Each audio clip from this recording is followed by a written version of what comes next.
স্বাধীন ভাই, স্বাধীন রোডে স্বাধীনভাবে চলতেছি আলহামদুলিল্লাহ।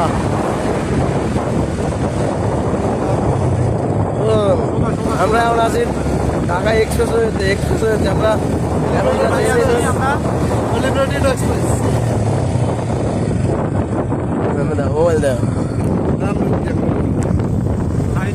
মোটরসাইকেল চালাচ্ছি, মোটরসাইকেল ঢাকা 11 এক্সপ্রেসে। আমরা তিনজন মুক্তিযোদ্ধা, 2024-এর মুক্তিযোদ্ধা আমরা।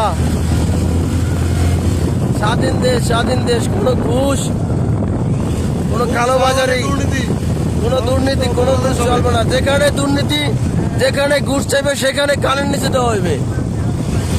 ছাত্র সমাজ যেটা চাচ্ছে সেটাই যেন হয় এই দেশে। আমরা এটাই চাচ্ছি, যেন ছাত্র সমাজ যার জন্য এতগুলো ছাত্র, কর্মচারী, সবাই, শিশু, সকলে শহীদ হয়েছে একমাত্র এই একটা আজকের এই বিজয় দিনের জন্য।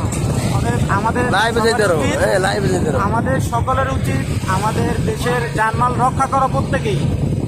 কারণ আমাদের এই সরকার কিছু না, এখানে আমাদের জনগণের সব কিছু। আমরা জনগণের ট্যাক্সের মাধ্যমে আজকে এত কিছু করা, আর আমাদের এগুলো আবার আমাদের এগুলো নষ্ট করে আমাদের ট্যাক্স দিয়ে এগুলো করতে হবে।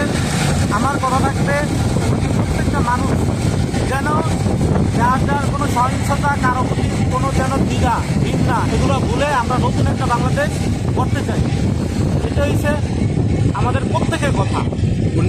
কোনো সহিংসতা চাই না, আমরা চাই যেন একটা সুস্থ সুন্দর একটা দেশ গড়ার জন্য। 1971 সালে মহান মুক্তিযুদ্ধের মাধ্যমে দেশ স্বাধীন হয়েছে। আমরা স্বাধীন দেশ পেয়েছিলাম, কিন্তু স্বাধীনতা রক্ষা করতে পারিনি। কিছু দুর্নীতিবাজ, অসাধু আমলা, অসাধু রাজনীতিবিদ, অসাধু রাজনৈতিক দলের কারণে আজকে আমরা স্বৈরাচার মুক্ত দেশে আছি। 2024 সালের 5ই আগস্ট বাংলাদেশ স্বৈর শাসন থেকে মুক্তি হয়েছে আলহামদুলিল্লাহ। হাজারো ভাইয়ের রক্তে রাঙানো এই দেশকে আমরা দুর্নীতিমুক্ত, ঘুষ মুক্ত, সিন্ডিকেট মুক্ত বাংলাদেশ করতে চাই। ছাত্র ভাইদের কাছে আব্দুল আহ্বান থাকবে, সকল রাজনৈতিক দলের কাছে আব্দুল আহ্বান থাকবে যে দেশটি স্বাধীনভাবে মানুষ চলবে। কোনো রাজনৈতিক, কোনো দুর্নীতি, কোনো কালোবাজারির স্থান হবে না। অস্ত্র বাণিজ্য, মাদকের সাম্রাজ্য ভেঙে দিতে হবে। ছাত্র সমাজের ভূমিকা থাকবে, যেখানে অন্যায়, যেখানে দুর্নীতি, সেখানে ছাত্র সমাজের অগ্রণী ভূমিকা থাকতে হবে। দেশের আইন শৃঙ্খলা বাহিনী, পুলিশ থেকে শুরু করে বাংলাদেশ সশস্ত্র বাহিনী, সেনাবাহিনীকে লাল সালাম জানাই। এই কারণে আজকে সেনাবাহিনীর দেশ ক্ষমতা নিয়ে নিয়েছে দেশের, যার কারণে আজকে দেশটা স্বাধীনভাবে চলতে পারি। আজকে পুলিশ বাহিনী যেরকম বাঙালি মানুষের উপর যে অত্যাচার নিপীড়ন চালিয়েছে এক স্বৈরশাসকের লাঠিয়াল বাহিনী হিসেবে, সেই বাহিনী আজকে বুঝতে পেরেছে জনগণের মনের ভাষা। আশা করি ভবিষ্যতে পুলিশ বাহিনী বাংলাদেশের জনগণকে নিয়ে কাজ করতে পারবে, জনগণের মনের ম্যান্ডেট বুঝে কাজ করবে। দেশ স্বাধীনভাবে আমরা চলতে চাই, বাঁচতে চাই।